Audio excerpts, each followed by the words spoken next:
Assalamualaikum warahmatullahi wabarakatuh. Perkenalkan, nama saya Nuraina Azhara dari kelas 2B dari program studi pendidikan seni pertunjukan dan Fakultas Keguruan Ilmu dan Pendidikan. Di video kali ini saya akan membahas tentang revolusi industri 4.0 dan society 4.0 di dalam sektor bisnis dan ekonomi. Perkembangan teknologi telah membawa perubahan besar dalam kehidupan masyarakat. Dua konsep yang selalu dibahas yaitu revolusi industri 4.0 dan society 5.0 yang tentunya memiliki arah dan tujuan yang berbeda-beda. Maka dari itu kita perlu memahami apa itu 4.0 dan apa itu 5.0. Dalam sektor bisnis dan ekonomi, revolusi industri 4.0 adalah perubahan di dunia bisnis dan ekonomi yang menggunakan teknologi canggih seperti internet, AI, dan mesin otomatis. Artinya, bisnis jadi serba digital, cepat, dan efisien. Contohnya itu jualan online seperti Tokopedia, Shopee, dan TikTok yang sering kita gunakan saat ini. Yang kedua ada Society 5.0, yaitu adalah konsep masyarakat yang memanfaatkan teknologi untuk meningkatkan kesejahteraan manusia. Artinya teknologi tidak hanya untuk keuntungan masyarakat, keuntungan bisnis, tapi juga untuk membantu kehidupan manusia agar lebih mudah dan cepat. Selanjutnya ada tantangan yang dihadapi dalam 4.0 dan 5.0 ini. Yang pertama di dalam revolusi industri 4.0 yaitu salah satunya kesenjangan keterampilan, di mana banyak tenaga kerja belum siap dengan teknologi seperti AI pada saat ini. Yang kedua ada pengangguran akibat otomatisasi, mesin dan sistem digital yang menggantikan pekerjaan manusia, terutama pekerjaan rutin bisa digantikan. Terus ada keamanan data, meningkatnya penggunaan internet membuat risiko kebocoran data dan kejahatan cyber yang meliputi. Selanjutnya ada ketimpangan digital. Tidak semua daerah memiliki akses internet yang jaringannya itu cepat gitu. Misalnya kayak daerah terpencil itu kan biasanya jaringannya kan nggak bagus gitu. Selanjutnya itu ada adaptasi teknologi yang cepat, perubahan teknologi yang sangat cepat sehingga individu dan perusahaan harus terus belajar. Selanjutnya ada tantangan di society 5.0. Yang pertama itu ada integrasi teknologi dengan kehidupan manusia. Teknologi ini harus benar-benar membantu manusia, bukan malah mengendalikannya. Intinya kita tuh juga harus membatasinya gitu, jangan sampai ketergantungan. Selanjutnya itu ada etika penggunaan teknologi, misalnya penggunaan AI harus tetap memperlihatkan nilai moral dan kemanusiaannya, jangan disalahgunakan. Selanjutnya itu ada privasi dan perlindungan data. Data pribadi semakin banyak digunakan dalam sistem pintar. Selanjutnya ada kesiapan masyarakat. Tidak semua orang siap menerima teknologi canggih dalam kehidupan sehari-hari.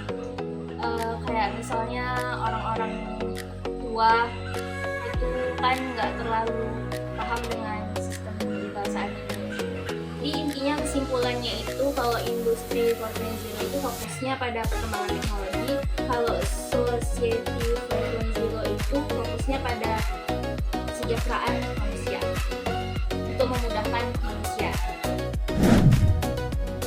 Tentunya hal ini memiliki implikasinya terhadap masyarakat atau dampak bagi masyarakat.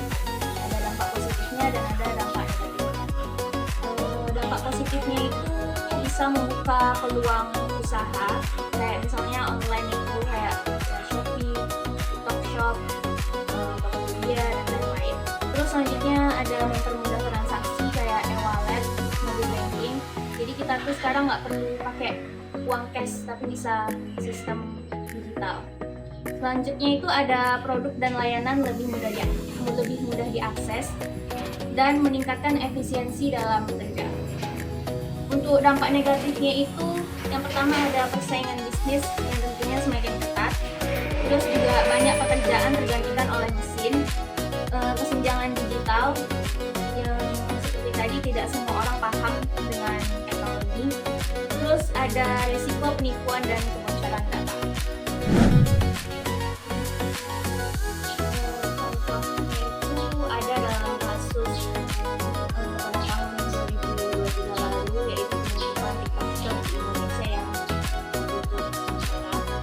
Itu tuh pemerintah Indonesia itu memutuskan untuk melarang sementara TikTok Shop itu beroperasi, jual beli langsung di aplikasi itu, karena itu banyak seller kehilangan penghasilan, terus influencer di media sosial, UMKM itu ada yang merasa terbantu, ada juga yang merasa dirugikan.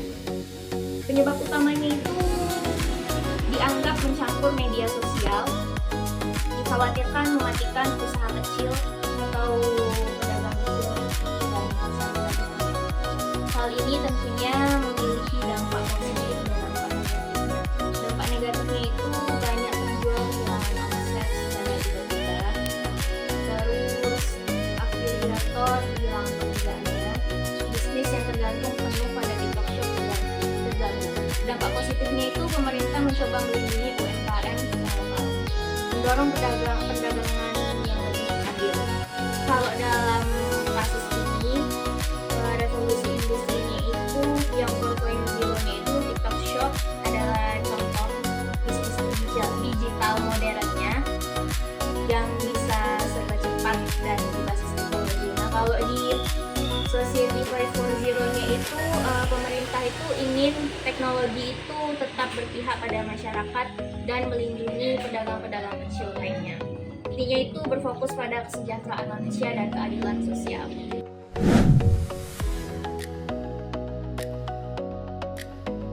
Jadi kesimpulannya itu, kasus TikTok Shop itu menunjukkan bahwa teknologi itu bisa mempercepat bisnis, tapi juga bisa menimbulkan masalah sosial dan ekonomi. Intinya, revolusi industri itu memberikan kemajuan besar dalam dunia bisnis, terutama dalam hal efisiensi dan kecepatan. Tapi hanya berfokus pada teknologi dan keuntungan, bisa menimbulkan masalah seperti pengangguran dan ketimpangan sosial. Disinilah Society 5.0 berperan, yaitu memastikan bahwa teknologi digunakan untuk membantu manusia, bukan menggantikan sepenuhnya. Dalam konteks bisnis, Society 5.0 mendorong perusahaan untuk lebih peduli pada pelanggan, lingkungan, dan kesejahteraan masyarakat. Jadi kesimpulannya itu, revolusi industri 4.0 dan Society 5.0 saling melengkapi dalam perkembangan bisnis dan ekonomi. Industri 4.0 fokus pada teknologi dan efisiensi, sedangkan Society 5.0 fokus pada manusia dan kesejahteraan manusia. Jadi keduanya diterapkan dalam seimbang, maka akan terciptanya sistem ekonomi tidak hanya maju secara teknologi tetapi juga adil dan bermanfaat bagi masyarakat. Sekian video dari saya.